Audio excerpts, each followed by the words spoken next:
Karen broke my Lexus LS 500 window and got shamed publicly. I'm Nora, a 34-year-old therapist who saved for years to buy my Lexus LS 500.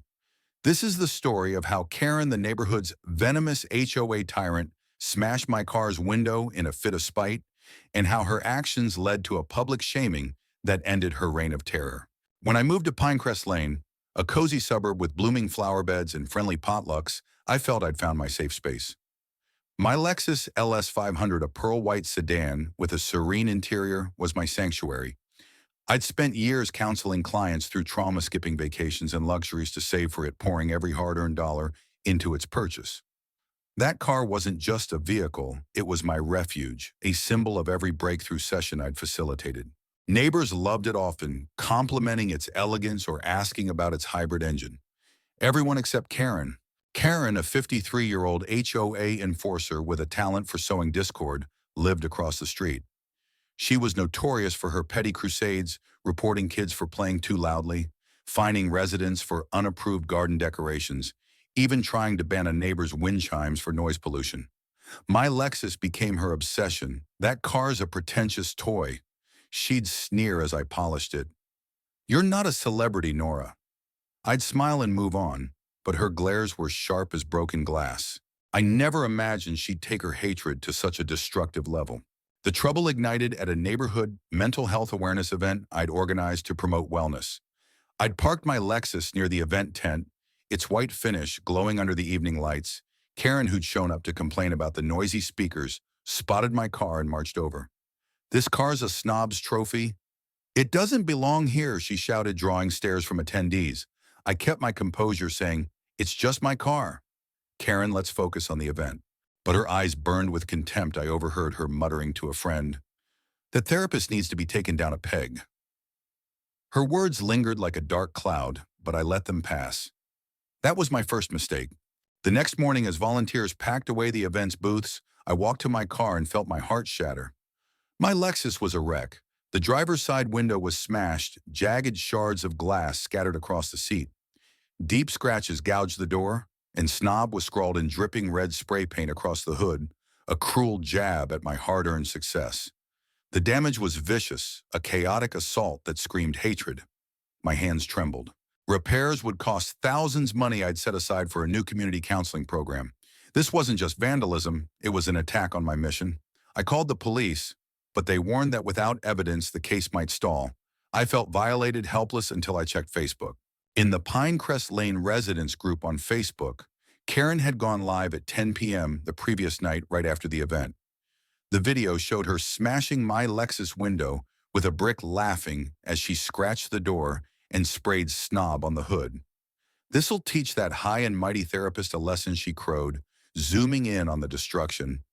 The stream had 160 views and comments, cheering "Nice one." Karen, my blood boiled. She hadn't just ruined my car, she'd turned her crime into a public spectacle, mocking my life's work in front of our community. I saved the video, my mind racing. Karen wasn't just a complainer, she was a destroyer, and I was ready to fight back. The neighborhood erupted. My friend Liam, who'd helped with the event, texted, "Karen's gone too far. We're with you." Others shared their own Karen horror stories. She'd reported a teen's bike for cluttering the sidewalk, tried to get a neighbor's garden banned for weeds, even demanded a resident remove their solar panels for being ugly. Her reign of malice had poisoned Pinecrest Lane for years. I vowed to expose her, but I needed airtight evidence to make her pay. Liam and I reviewed the community security footage, which covered the event parking area. It captured Karen in a dark scarf, brick in hand, smashing my window under the tent's floodlights, her face clear as day. Then Mrs. Bennett, a feisty retiree down the street, called Nora. "I saw Karen by your car last night. She said she was smashing it and spraying paint. I know her. She's been after my bird feeders forever. Mrs." Bennett's voice was firm, her feud with Karen over her yard fueling her resolve. Her testimony was gold, but I wanted to seal Karen's fate. I posted in the Facebook group, keeping it vague. "Whoever smashed my Lexus window, I have video evidence. Come clean or face the consequences," Karen replied within minutes. "Stop playing victim." "Nora, maybe don't flaunt that white toy around." Her audacity was staggering. She thought her HOA position made her untouchable, but the group turned on her residents posted about her past stunts, keying a car over a parking dispute, reporting a kid's lemonade stand for permits. Karen's fortress of spite was crumbling. The tension brewed for days. Karen kept posting, calling me a snobby shrink and my Lexus a therapist's ego trip, despite knowing I'd earned it myself. Each jab fueled my fire. This wasn't just about my car, it was about standing up to a bully who tormented our community for too long. Liam suggested we confront Karen at the next HOA meeting, where the whole neighborhood would be present. It was a high-stakes move, but I was ready to lay it all out. Karen didn't back down. She cornered me at the event's cleanup, smirking. "You'll never prove anything," she taunted. "I run this place." I walked away, my pulse racing, but her arrogance only sharpened my focus. I gathered my arsenal: the Facebook Live video, Mrs. Bennett's testimony, and the security footage, time-stamped and undeniable. I was locked and loaded for justice. The days leading up to the meeting were a pressure cooker. Karen's posts grew nastier, and she even left a note on my windshield. Back-off counselor residents whispered about her. Unraveling her once vocal supporters were distancing themselves, and old HOA fines she'd issued were being challenged. The air crackled with anticipation. I wasn't just fighting for my Lexus. I was fighting for every resident she'd harassed. The HOA meeting was a battlefield.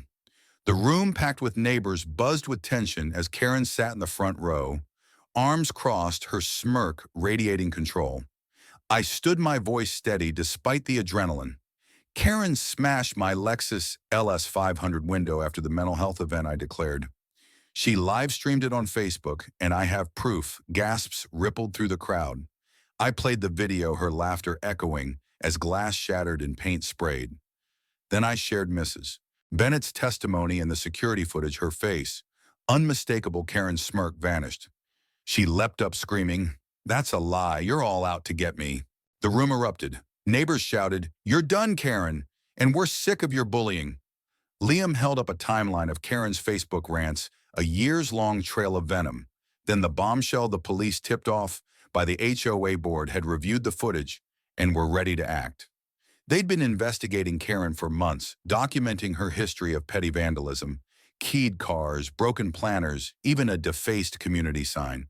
As Karen shrieked, "This is a conspiracy, I'm the victim," the doors swung open. 2 officers stepped in, their radios crackling. The crowd roared as they cuffed her for vandalism and malicious destruction of property. She wailed, "You can't do this," but her lies dissolved under the weight of justice. The twist was brutal.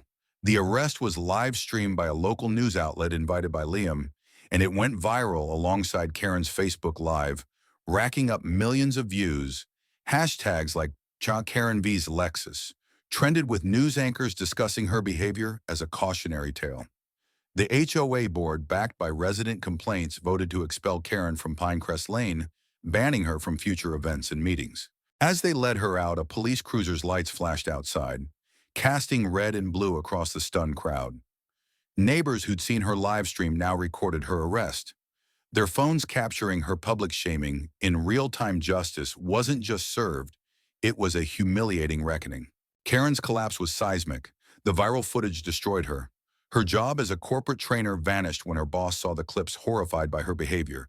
Her allies deserted her, and her house hit the market, the sign defaced with "Karen's out" in spray paint. She'd thought she could ruin my car and maintain her grip on Pinecrest Lane. Instead, she ruined herself, her name forever tied to the brick she threw. The neighborhood rallied around me. A local auto shop offered to repair my Lexus at cost, and donations from residents covered the rest.